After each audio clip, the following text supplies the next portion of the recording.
Hi, my name is Mary. Today FM plays the best music in Lambasa. Today FM rocks. My name is Thomas. I'm here in Nakasi and I like to listen to Today FM because it rocks. My name is Milenia. Today FM rocks here in Singatoka. My name is Alfriki and Today FM rocks here in Tabwa. My name is Mary Jane. I love listening to Today FM here in Ba. Today FM rocks. My name is Ilay Tiambal and I love listening to Today FM. Today FM rocks here in Osur. Today's hit music on Today FM. In the news tonight, claims of neglected mum and baby investigated. Over $200 million used in the last 4 cyclones. And assistance requested to identify dead man. From the studios of FBC Suva, Jackie Spate. A mother is seeking answers from the Ministry of Health claiming medical negligence led to the death of her baby in her womb. 16 days before her due date, 35-year-old Mumtaz Begum complained to doctors at the Lambasa maternity unit that her baby was not moving. After 2 visits to the hospital, she was told 5 days later that her baby had died. Begum did not wish to come on camera, but shared her story with our northern correspondent Eleanor Tarangai View. On April 24th, mother of 2 Mumtaz Begum informed the doctor in attendance at the maternity unit of the Lambasa hospital that there was little movement from her baby. They did the CTG, which monitored the heart of the baby.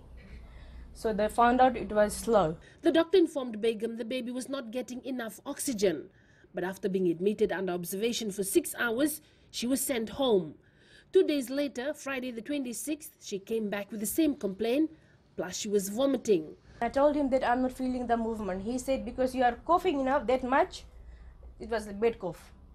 So that's why you're not feeling the movement. When she returned on Monday for her review, Begum was given heartbreaking news. First stage, they cannot hear the heartbeat. Second, they took me for CTG. They never find the heartbeat there. They sent me on a scan, and when on scan, they cannot find the heartbeat. That means the baby was dead on Saturday or Sunday. The distraught mother told FBC News she was told to wait out her contractions to deliver her dead baby normally. She waited another 24 hours before doctors decided to perform a C-section surgery to remove the dead baby. First they delivered the baby. And I tell you, the baby's condition was not good. He was decaying. He was decaying inside. Like his skin was peeling and all this was red.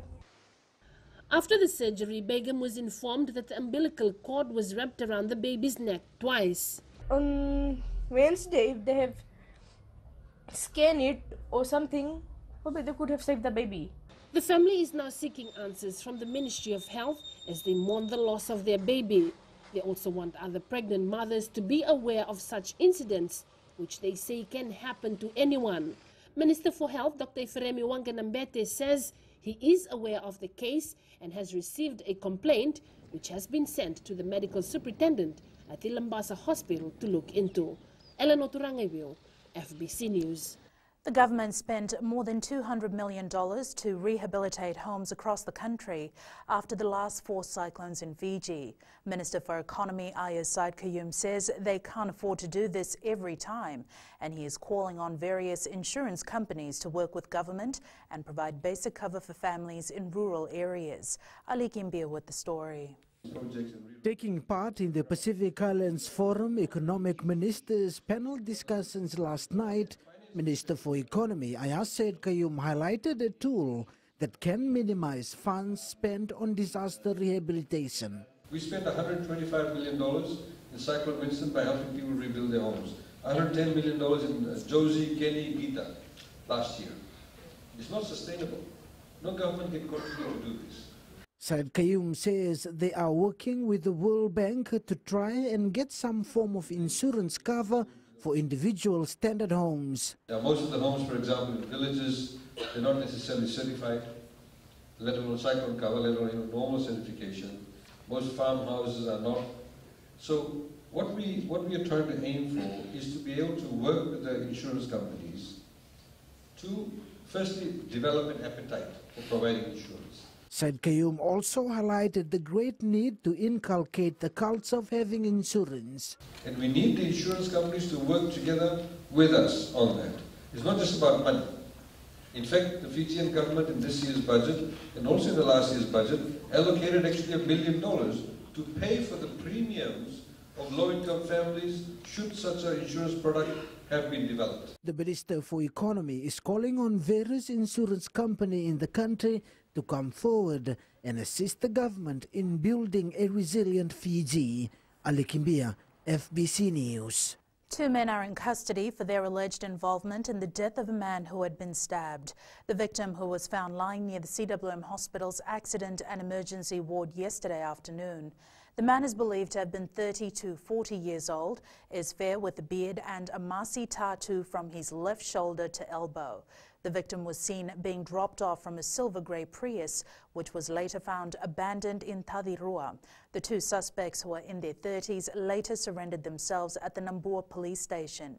Anyone who may have information that could assist in identifying the victim is requested to call the Southern Division Command Centre on 9905 529. It's time to wear your warm clothes, socks and beanies as we slowly move into the colder weather season. Health Minister Dr. Ifiremi Wangai-Nambete is calling on the public to be wary because the cold weather may also be a factor in the widespread number of flu cases around the country. Akusita Tale reports. The public is advised to take good care of their health by having enough rest, staying hydrated and eating right as the cold weather kicks in, especially those in the vulnerable groups. Very vulnerable are the young children, very vulnerable are the elderly, and very vulnerable are those who have underlying pathologies. So, for example, somebody who's had a previous stroke, somebody who's had diabetes, somebody who's had a heart attack from before, with a simple flu bug such as this. They're the ones who are very vulnerable. Health Minister Dr. Ifiremi Wangai-Nambete says they have yet to confirm whether there is a new bug flying around or it's just a continuation of the acute febrile illness that's affected many Fijians. As soon as they begin to have symptoms of the flu, whether it be malaise, joint pains, fever, that we ensure that we take them straight to the facility. Despite the many remedies available for flu, including herbal medicines, Fijians are also being called to give conventional medicine a chance. I'm not saying stop the Motomoto or stop the Naulaya. I'm saying you can still take it, but please come to a health facility and be seen. And that's the way to protect our health. According to the Fiji Meteorology Service, the cold season is May to October, but July to August are the coldest. Akusita Tale, FBC News. Still to come, students still studying in makeshift classrooms. And alleged murderers plead not guilty to charges. Details after the break.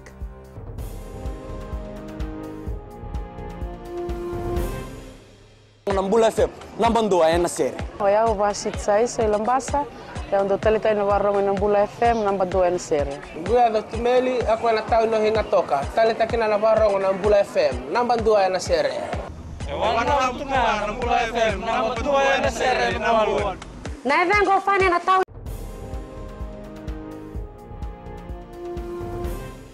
It's been 3 years since the devastating impact of Tropical Cyclone Winston, and some students are still studying in makeshift classrooms. This was confirmed by Education Minister Rosie Akbar while commissioning the Viria District School classroom that was damaged during TC Winston. With a lot of concerns raised on the state of various schools on the island of Koro, Akbar confirms schools' rehabilitation work on Koro will be completed at the end of this month. The government spent over $200 million rehabilitating all schools that were damaged by TC Winston. Akbar says over 400 schools sustained various levels of damage. However, government has done a tremendous job in trying to get everything back to normal. We have done a lot of work by making sure majority of our classrooms are now completed, and most of our students are now in classroom study. You may recall reading in news and watching in TV. At one time we had children sitting in tents and studying, and we had no choice. But we made sure that the children's education was not affected. A 28-year-old man alleged to have murdered a 2-year-old girl has pleaded not guilty to charges. Christopher Narayan appeared in the Suva High Court today. Earlier on, both Narayan and 20-year-old Luisa Maria Kumar were charged with murder. But today the prosecution filed a nolle prosequi application for Kumar, so now only Narayan faces a murder charge. It is alleged that on March 4th in Nakasi, Narayan and Kumar had a violent argument. The child was later found lying unconscious in their Nakasi home by her mother and was pronounced dead at the Valley Level Health Centre. The matter has been adjourned to 31st May for pre-trial conference. Narayan has been further remanded. Defence and security capabilities, geopolitical space, transnational crimes and climate change will be the major topics of discussion at the 4th South Pacific Defence Ministers meeting currently underway in Nadi. The meeting will also provide a platform for smaller island states to discuss common security challenges and identify ways to improve regional security cooperation. Felipe Naikaso has more. The call was made by Fiji's defense minister to his counterparts and chiefs of defense forces present at Danarau to maintain security, sovereignty and territorial integrity for the region. We can achieve this through collaboration and defense capability modernization and collective situational analysis and sharing of pertinent, timely and quality information on defense and security issues of the past, present and future in forums such as this. Fiji has also been praised for always taking the lead role for smaller island states, having just joined the meeting in 2017. With high-ranking officials also present over the next few days, reaffirmed enduring importance of security and defense to the South Pacific will be vital. There's important resource security issues, there's climate change issues that Fiji has been particularly active on, and we had a good discussion over breakfast this morning with Fiji and New Zealand leading a strong discussion on that topic. Bilateral meetings will also be key as it will allow one-on-one discussions with countries on a number of issues. Defense ministers from Australia, New Zealand, PNG, Tonga, France and Chile are in Nadi, along with observers from the United States and the United Kingdom. Felipe Naikaso, FBC News. The inclusion of disaster risk management in all theological schools' curriculums is one of major focus of the Pacific Council of Churches. PCC's representative Francis Namomo says, considering the increasing effects of climate change, it's about time they have the inclusion. Sanian Imboila reports.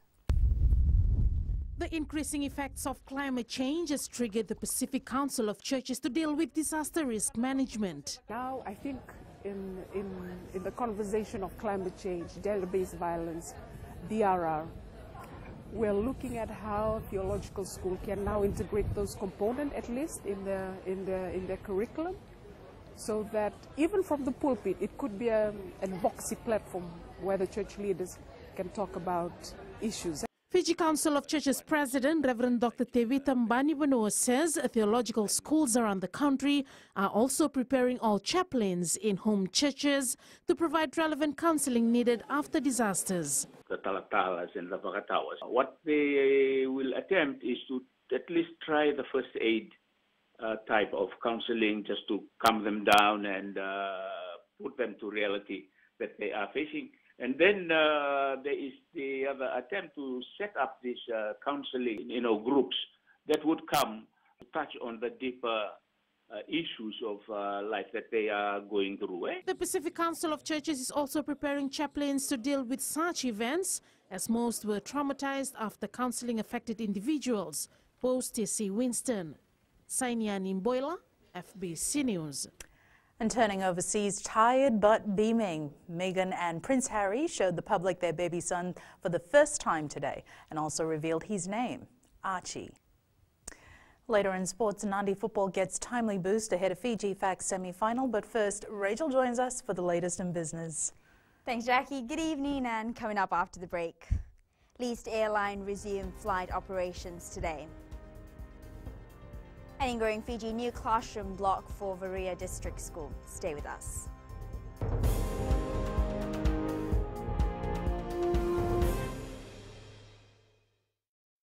For the best classic hits, I only listen to Gold FM here in Singapore. Gold FM, only the classic hits. My name is Seni Rawa. I love listening to Gold FM here in Nosuri. Gold FM, only the classic hits. My name is Dino. I'm from Outrigger, Koroko, Singapore. I love listening to Gold FM. All the classic hits. My name is Salote. I love listening to Gold FM here in Nursery. Gold FM, only the classic hits. Bula, my name is Mariva. Gold FM plays the best classics here in Aochiga, Singatoka. Gold FM.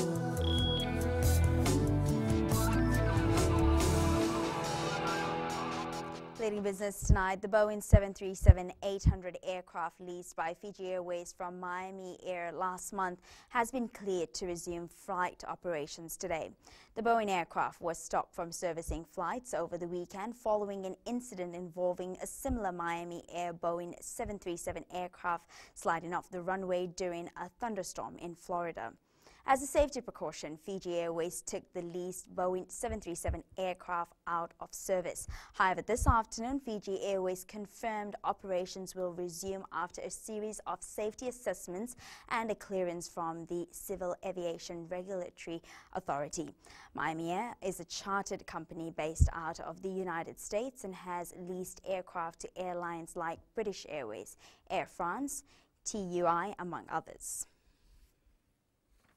And we now join Sharon from HFC Bank with the latest from the money market. The US dollar was holding near a 6-week low against the Japanese yen today. Risk aversion was back in the forex market amid concerns that the US and China trade talk may escalate. This saw investors opting for the safe haven yen. Markets are, however, waiting for the outcome of the 2-day trade talks underway in Washington. Hopefully, the Chinese negotiators can convince the White House to withdraw their proposed tariff increases. Meanwhile, overnight, the Kiwi managed to bounce back a bit after the Reserve Bank of New Zealand did not give a strong indication of easing rates in the near future. And we expect a busy morning tomorrow as we await trade balance and jobless numbers from the US. And that's all from HFC Bank for now. Finaka. Thanks, Sharon. On to today's exchange rates as it was set this morning. As the US-China trade talks take place in Washington, the market has been a bit of turmoil. The Fiji dollar rose against two of our major trading partners, that's Australia and New Zealand, but dropped slightly against the other currencies we cover. Looking at the commodities market, the price of oil was down again today, but still remaining fairly solid around $62 a barrel. Gold dropped to $1,281 per ounce, and silver closed down at $14.84 an ounce.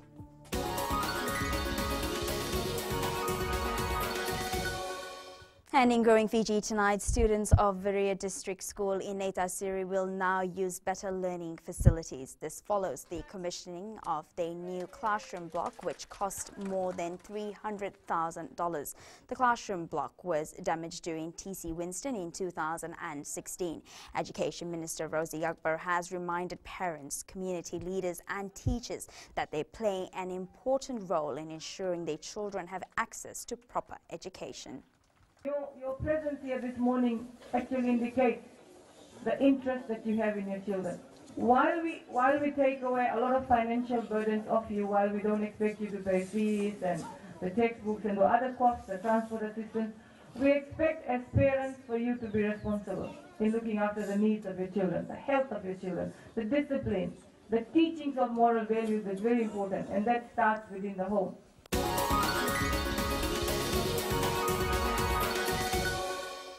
And that's it from Business Tonight. Jamie's up next with sports. Thanks, Rachel, and good evening. In sports tonight, Nosoko challenges team upon departure to bring back series title. And amid public backlash, Yesnil KARAN says policies must be respected. Find out more after the break.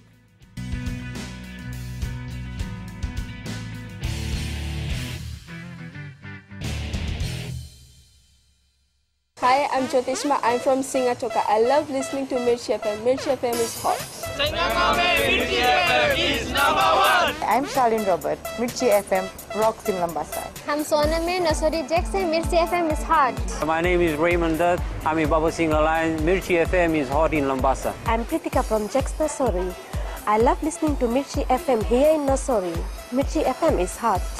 Mirchi FM, it's hot.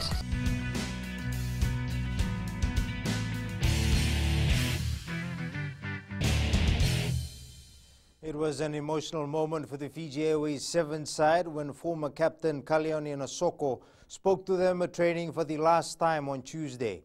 Nosoko is now in Scotland to begin his professional rugby career with Edinburgh in the Pro 14 competition alongside flying Fijian Viliame Mata. Aquila Dama has more. Training without Kalione Nosoko will take some time to sink in. Fiji Sevens coach Gareth Baber says they will miss Nosoko as he has been with them for the last 3 seasons. You know, we're very sad to lose Kali, but we're also appreciative of the work that he's done, as is all of Fiji, as he's captained the side as well, and what he's put in sacrifice to get himself there. But he has an opportunity now to go on and do something else in his career. And you know, it was very emotional yesterday when he spoke to us for the last time here. Wished us luck, and obviously wants to see us bring that World Series back to Fiji. Players like Wardens forward Fabiano Rongovakalali and police hooker Suliano Woliwoli now have a chance of making the 14-member squad heading to London and Paris. Yeah, Kali has taken a huge, I think, a decision to go for the club, and it doesn't take away anything from the team. We can adjust from where Kali left, and yes, we have a great place here to fill in where Kali is. Patience is one of the key areas Gareth Baber has been working on the last few days, and it's going to pay off for somebody. Aquila Dama, FBC Sports. The longest-serving rugby league administrator in the country, Penny Musunomasi, was laid to rest today. Musunomasi was a pivotal part of Fiji Rugby League since the early 90s. Hundreds of family members, friends and the Fiji National Rugby League family gathered at the FMF Gymnasium today to farewell the late FNRL chairman. Former Fiji Mbati coach and close friend Joe Rambele says without the personal sacrifices of Musunomasi, rugby league in the country would not be where it is today. It was our goal, like to lift the stand of the game of rugby league in Fiji to another level before we retire from this game. But it's sad too, he left so soon. I don't know, it is a big shoes to fill, especially for the running and for the organization of a rugby league in Fiji. All is well with Tavoa College golden boy Yesnel KARAN. Despite the media attention he has received lately, KARAN says he is content and respects the process in place. Speaking to FBC Sports, the senior boys 1,500 and 3,000 meter champion says he will continue to train and believes he will represent Fiji in the not too distant future. Many Fijians have taken to social media to express their disappointment after KARAN was not selected by Athletics Fiji for the Pacific Games. KARAN says he understands there are procedures in place and he must respect them. The Year 13 student of Tavoa College has also wished Team Fiji the very best for the Pacific Games.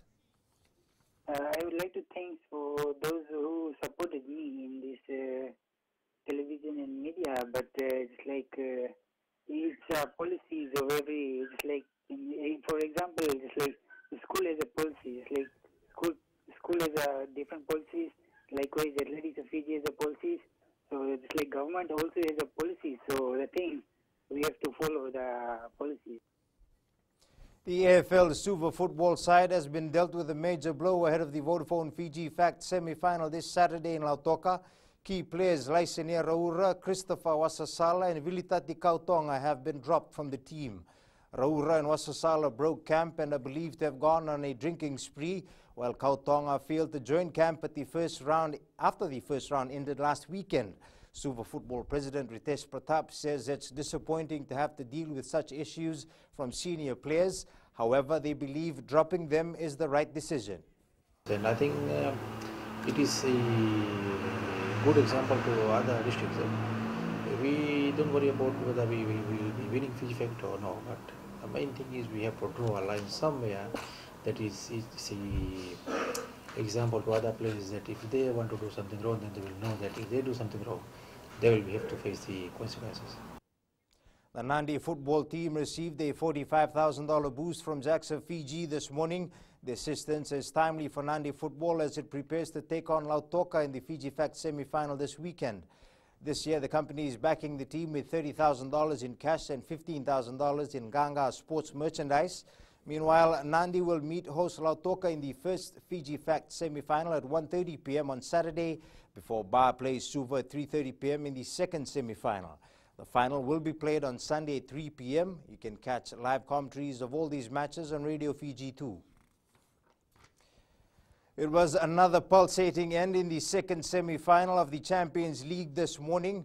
Already down 1-0 to Ajax on aggregate, Tottenham had the worst possible start to the second leg match, with Ajax taking a 2-0 lead in the first half, leaving them down 3-0 on aggregate.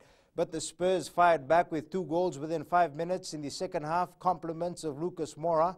The striker then made it a hat-trick in the dying seconds of extra time for a dramatic finish that put them through to a Champions League final clash against Liverpool. That's it from sports tonight. You can join Anna later on with weather and the new media. Look at the world's first light therapy glasses. That's coming up.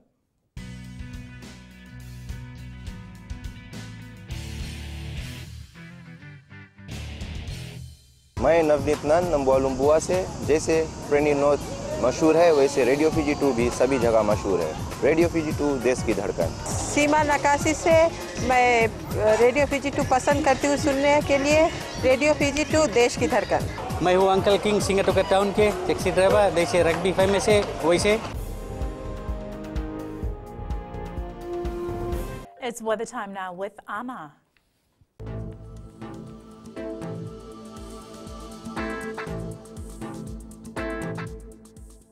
Hi there and welcome to the Weather World. This weather's absolutely fine, or should I say perfect. This is such a wonderful time to wear all the winter clothing we had shoved in our cupboards for almost forever. Anyways, taking a look at the west, this side of the country is rather more loved by our friend sunshine. Eastwards from Pacific Harbour to Suva, quite cool with very light sunny spells, early morning showers expected. And up north, quite comfortable, but there is more indication of showers later in the night. At sea, the trade winds are rough and so is the sea. Winds are gusting to 30 knots, very rough seas. For the tides, a low tide at 8:18 p.m. with high tide at 4:10 a.m.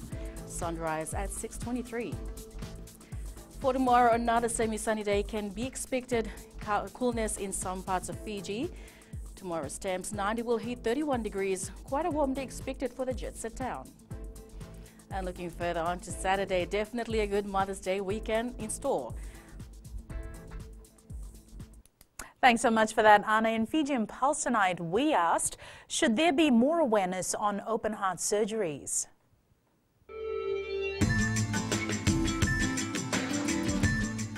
Yeah, I think there should be surgeries awareness because and parents need to think of this idea as well, because I was one of the patients that undergo this surgery as well.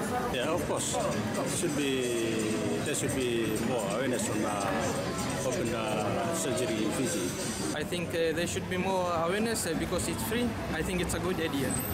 I think there should be more awareness to open surgery in Fiji. Recapping the main stories for tonight, claims of neglected mum and baby investigated. Over $200 million used in the last 4 cyclones, and assistance requested to identify dead man. For these stories and others, you can tune in daily to our sister radio station Gold FM. To our poll question segment, we're asking, should severe penalties be imposed on those who sell undersized marine species? Visit our FBC website to answer. Our shot of the day was sent in by Pita Dima, a group of children who made use of their school holidays last week by picking up rubbish around their area. They hope this will inspire other children to do the same come the next school holidays. Fantastic initiative from them. Remember, you can send us newsworthy pictures and videos on email fbcnews@fbc.com.fj or share it with us via Facebook page FBC News. You can follow us on Twitter at FBC_news or simply hashtag FBC News. That was your FBC News for tonight. From the team and I, good night.